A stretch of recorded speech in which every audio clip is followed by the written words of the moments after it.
It's hot out there, but let's blow them off the line of scrimmage. For thine is the kingdom, and the power, and the glory.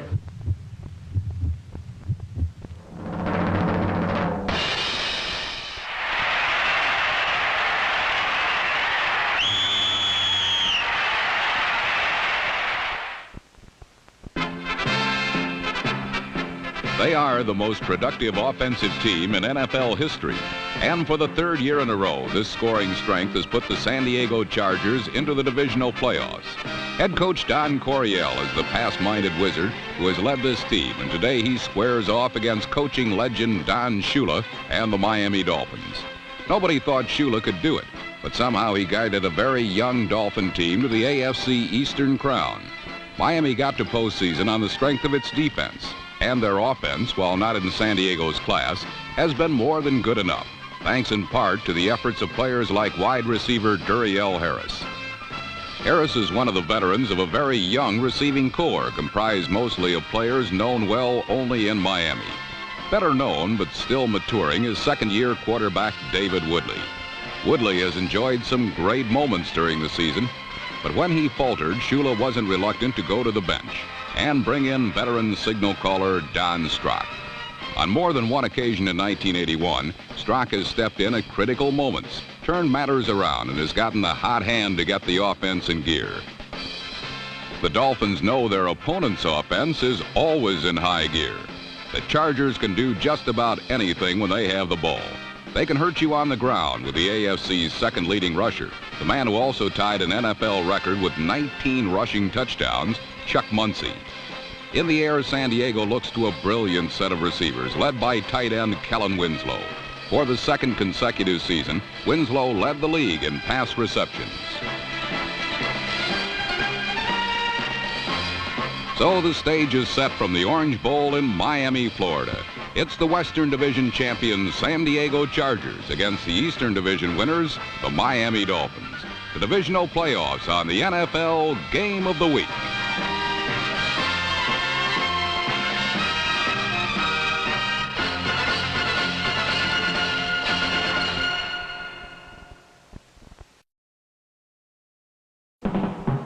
In the stretch drive to the playoffs, Miami's defense was its strong suit, and it would have to be at its best against the Chargers' talented attack.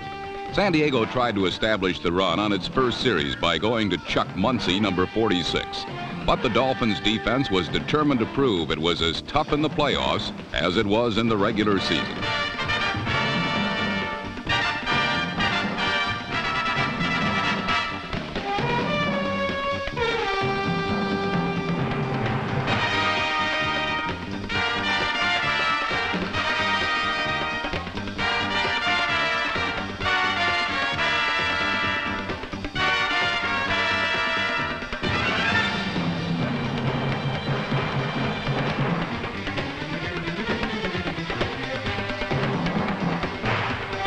When the Chargers saw that running the ball was not in their best interest, they charted a flight in the friendly skies of Air Coryell.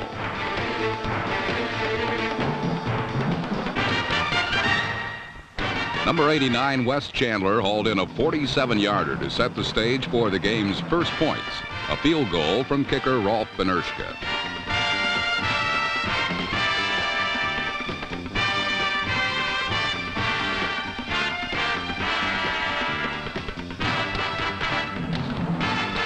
Benerschke would play a critical role in the game later on. But for now, the men of the moment were the members of the San Diego defense. Often maligned as one of the most generous units in the league, they set out to disprove that reputation in the first quarter. And David Woodley would be their unwilling victim.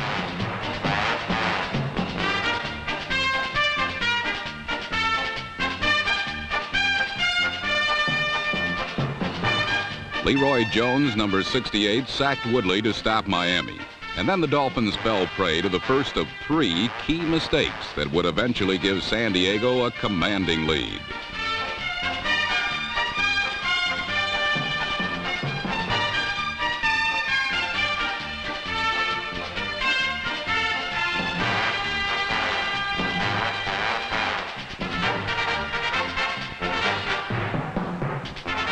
Wes Chandler turned in his second big play within 4 minutes with a 56-yard punt return.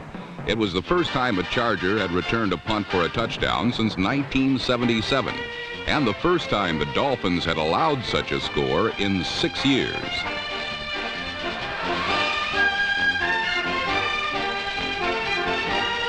The irony of Chandler's run was this. The leading punt returner in the conference in 1981 is James Brooks, who was San Diego's deep back on the play. But the punt was short enough that Chandler, the up man, made the catch. He then made the most of his opportunity.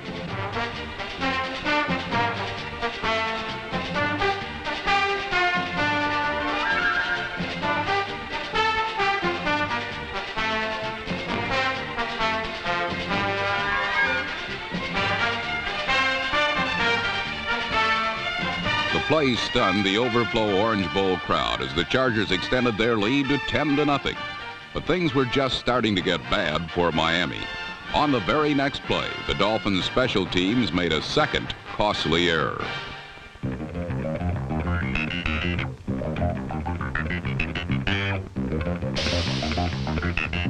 For some unexplained reason, Miami acted as if the kickoff was a punt and did not pursue the ball. San Diego's Hank Bauer did, however, and the Chargers took over. Within minutes, Chuck Muncie swept right in, and the nightmare grew darker for the Dolphins. It was now 17-0 San Diego, but they weren't finished yet. A third key mistake was made by Woodley and the Dolphins barely a minute later.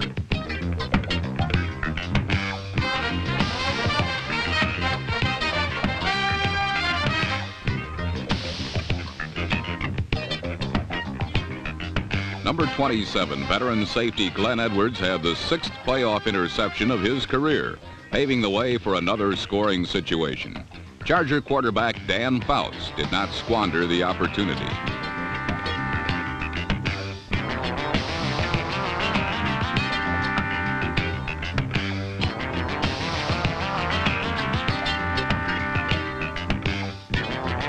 Rookie running back James Brooks went the final 10 yards for his first playoff touchdown, giving San Diego an astonishing 24-0 lead. And a minute and a half still remained in the first quarter.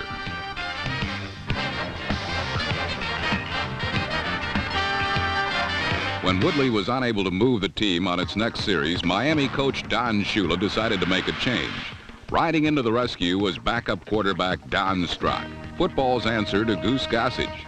But unlike his baseball counterpart, who comes in to put out fires, it is Strock's intention to ignite the Dolphins. And that's just what he did. From the moment Strock entered the game, Miami was a completely different team.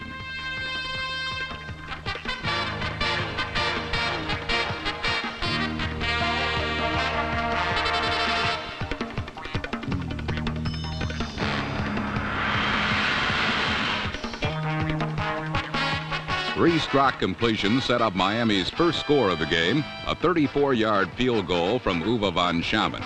It was still 24-3, but at least Miami had something, and they would get more after the defense forced an important turnover.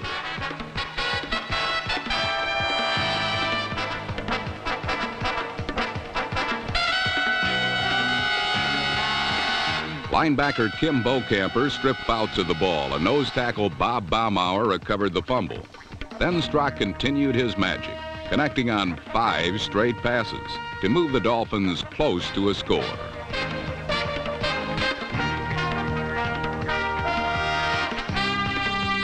The capper was a 1-yard flip to tight end Joe Rose, number 80. And suddenly it was San Diego 24, Dolphins 10.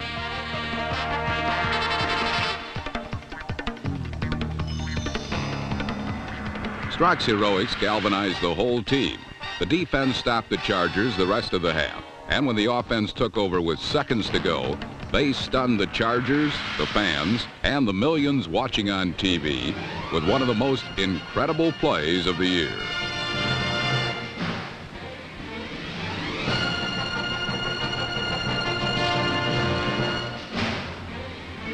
Time ran out in the first half as Tony Nathan galloped into the end zone. Taking a page out of the schoolyard playbook, the Dolphins had turned a short completion into a 40-yard touchdown, and suddenly it was 24-17.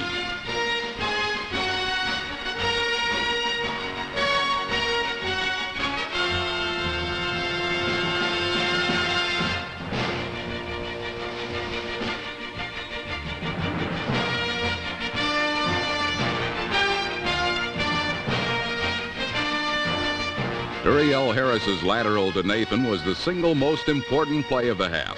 The momentum had now switched completely over to the Dolphins.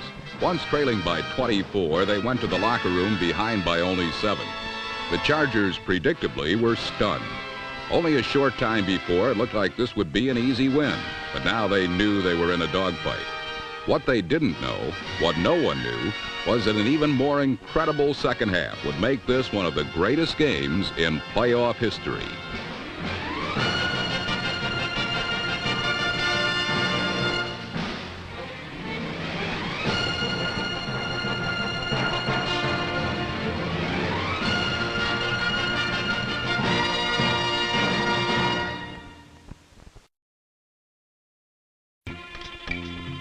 As the Dolphins returned to do battle, there was simply no way they could anticipate what was to transpire. No way they could comprehend what a truly classic contest they would be a part of. It would take 4 hours and 4 minutes, nearly 14 minutes of overtime, over 1,000 yards in total offense, and 10 touchdowns and 3 field goals to decide a winner. Many would later call it one of the greatest games in the history of the NFL. Bullpen ace Don Strock began the third quarter by combining with Duriel Harris to sweep the Dolphins downfield.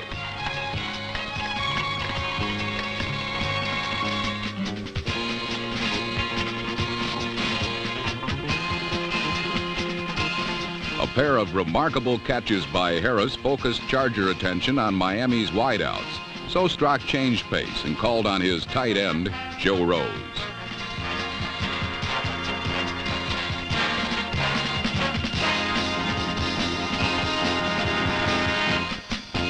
Rose's second touchdown of the evening deadlocked the score at 24. Earlier, San Diego had pumped 24 first-quarter bullets into Miami, and Dolphin fans were numbed and left virtually without hope. Now, early in the second half, they were given new life, and a laugher had quickly become a thriller. But just when it looked like Air Coryell was going down in flames, Fouts reloaded.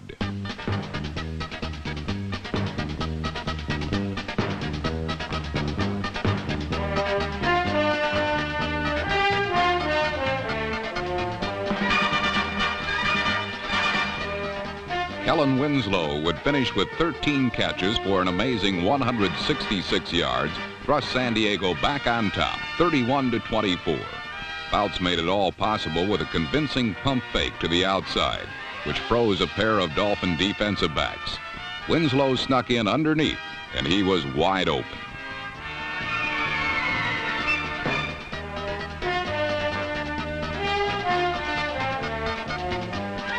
The Chargers have been compared to the knockout puncher with the glass jaw.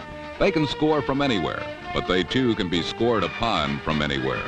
True to form, their touchdown lead quickly vanished. Late in the third quarter, Superman Strock utilized a splendid mix of run and pass and orchestrated an 83-yard march downfield. Patience and hard work, the mark of a Shula team, were the ingredients. Strock was patient, and Tony Nathan, number 22, was the hard worker.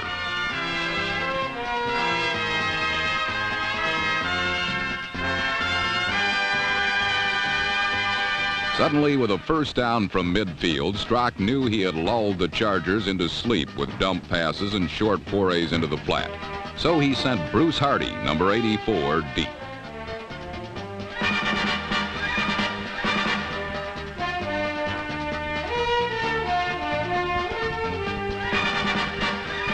Of Strock's 4 touchdown passes, 3 were to tight ends, and the reason was simple. Both Rose and Hardy can get deep, and single coverage on anyone is exploitable.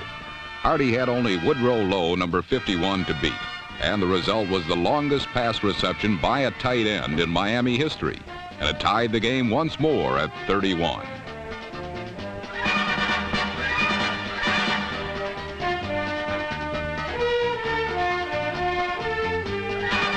This had become far more than a football game.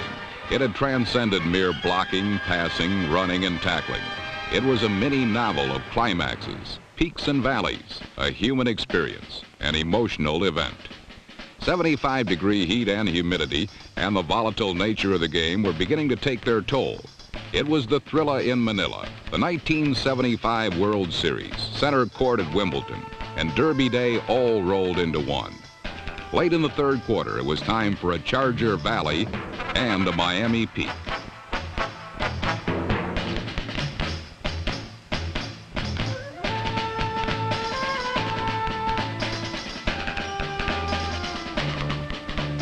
Lyle Blackwood intercepted and lateraled, and Gerald Small returned it to the Charger 15.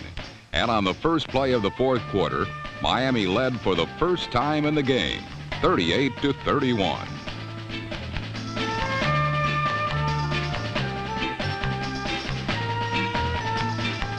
Who could have even imagined that trailing hopelessly 24-0, Miami could fight back to lead by a touchdown in the fourth quarter? This game was a collage of big plays, and before it would end, 75,000 Orange Bowl fans could arguably say to each other, "This was the greatest game I've ever seen." Ahead, the final chapter of a classic.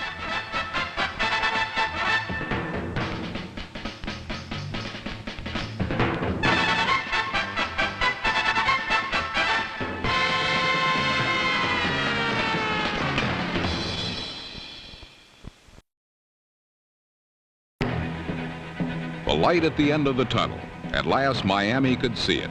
But leading by 7 with 5 minutes to play, that light became an oncoming train. Number 37, Andre Franklin, fumbled, and Fouts drove his Chargers on, whipping them down the stretch.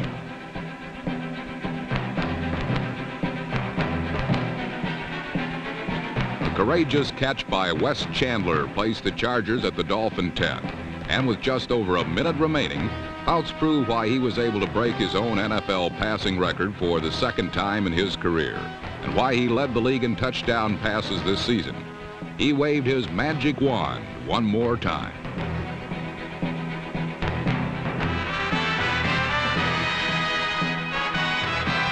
Number 21, James Brooks, tied it yet again at 38. It was a broken play, and fortunately for San Diego, Kellen Winslow did not touch the ball or obstruct Brooks's view. Fouts saw Brooks slip behind the coverage, but Winslow didn't know his teammate was behind him.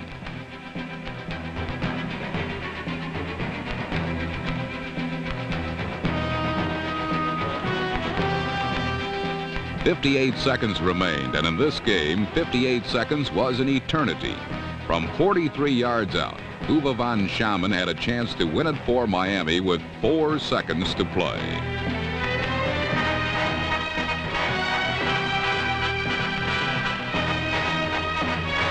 Kellen Winslow tipped the ball, and this fantastic affair spilled into overtime. Sudden death. Many thought that at this point, Commissioner Pete Rozelle would take the field and distribute tickets to both teams for Super Bowl 16. After all that had transpired, certainly both teams deserved it. He at best could have given them Purple Hearts. In overtime, Fouts again added to his passing yardage that would eventually total 433 yards.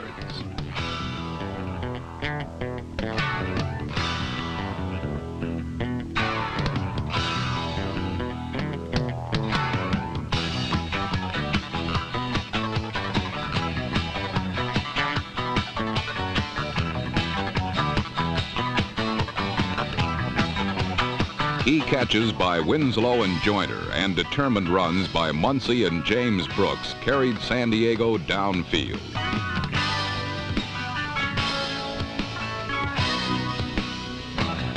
Rolf Benerschke, perfect inside the 20 all year, poised himself to win it from the Miami 8.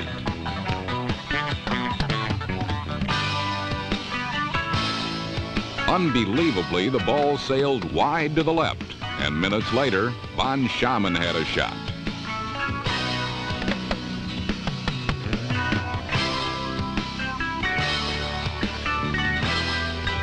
Again, Kellen Winslow blocked his attempt, and the saga continued.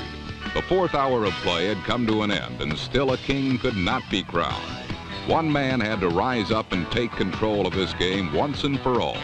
Otherwise, fans would drop, coaches would shrivel up, and players would require hospital emergency rooms.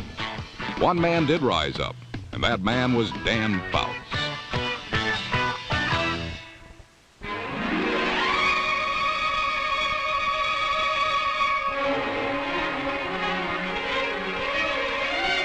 Wes Chandler, one of 3 Charger pass catchers to go over 100 yards, caught a pair on the drive. And veteran Charlie Joyner made a big catch, good for 29 yards.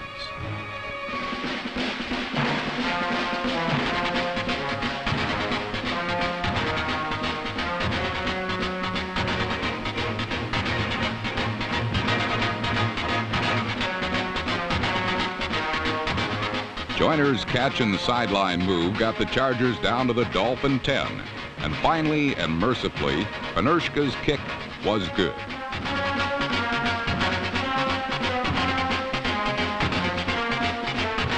There was no emotion left.